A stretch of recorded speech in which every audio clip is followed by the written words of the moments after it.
500 रुपए।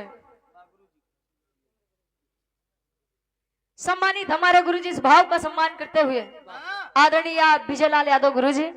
ये सुंदर पुष्पंखुड़ियों में गुथा हुआ हार हजार रुपए देकर सम्मान किए। आशीर्वाद के चार ही ऐसे ही प्यार दुलार सम्मान हम बच्चों पर मिलता रहे, बनता रहे। और ये 5 के चार ही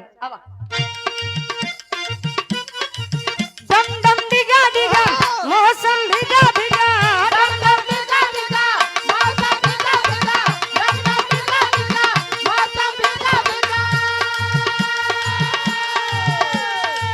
दम दम दिगा दिगा मौसम भिगा भिगा पिटिए मैं तो गिरा हाय अल्लाह सूरत आपकी सुभान अल्लाह है अल्लाह सूरत आपकी सुभान अल्लाह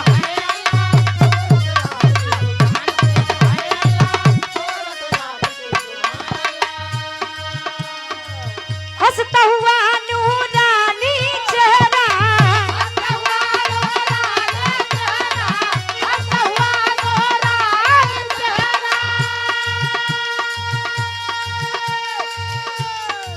काली जुल्फे रंगे सुनहरा काली जुल्फे काली जुल्फे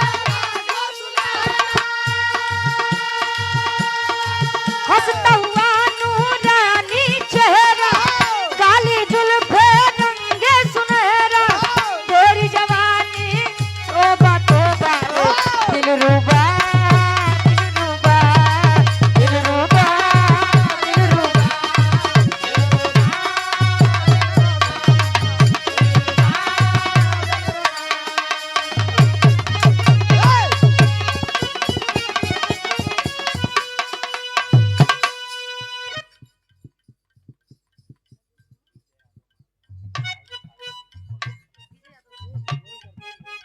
फौजी विजय यादव जी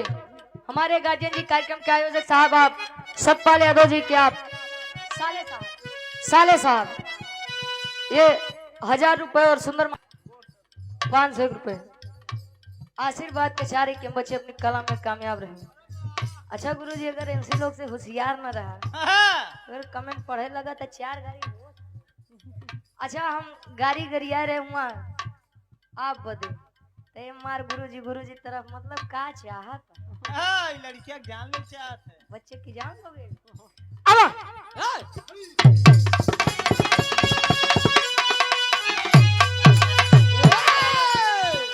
अब है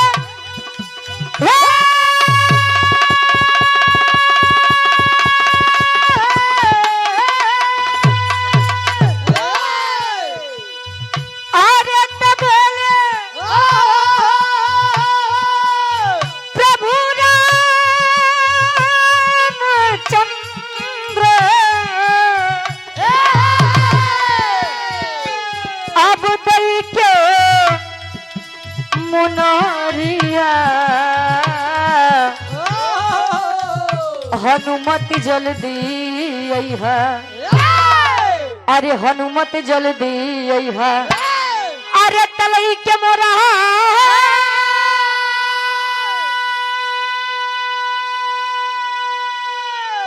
अरे तलई के मोरा अब सिया के खबरिया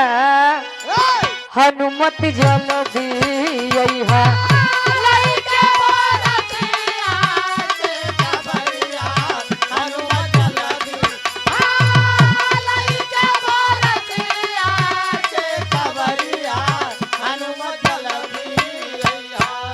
प्रभु श्री रामचंद्र जी हनुमान जी का समझावत तो है बेटा हनुमान अंगूठी थमावत है ले जाए सीता जी के थमाई दिया अपने धर्म पत्नी सीता जी के लिए मन में चिंता है 7 समुंदर पार रावण के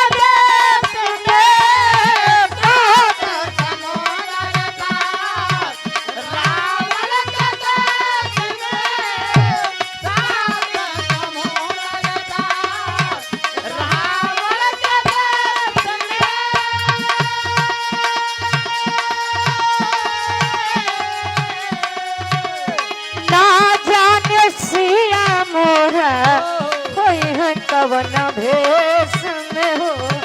होई है कवना भेष में।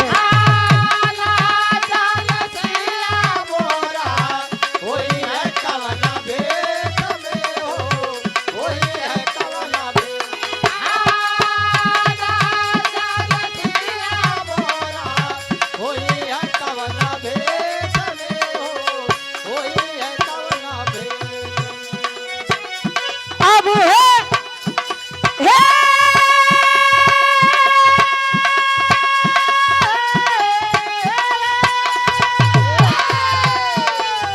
बोले प्रभु रामचंद्र, बोले प्रभु रामचंद्र, दई के मुनरिया। अरे हनुमत जल्दी अइहा, हनुमत जल्दी अइहा। अरे तलई के मोरा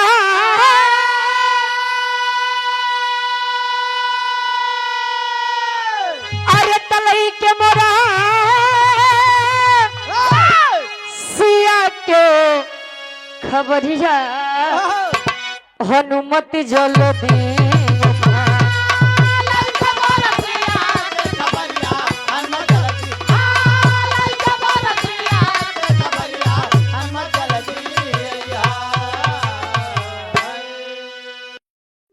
महमूदपुर से आप आदरणीय केदारनाथ यादव जी गार्जियन जी के द्वारा इस भाव का सम्मान करते हुए 500 रुपए आशीर्वाद के चारे। कजरा लगो बोली बिंदिया सजो बोली, कजरा लगो बोली बिंदिया सजो बोली, सहिया बिन तुलिया केदार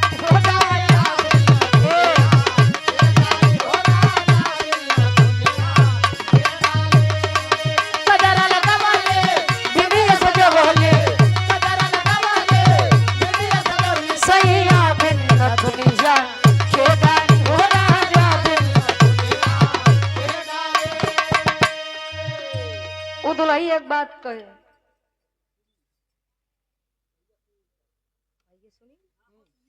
सुनील भैया ये गार्जियन जी के द्वारा 500 रुपए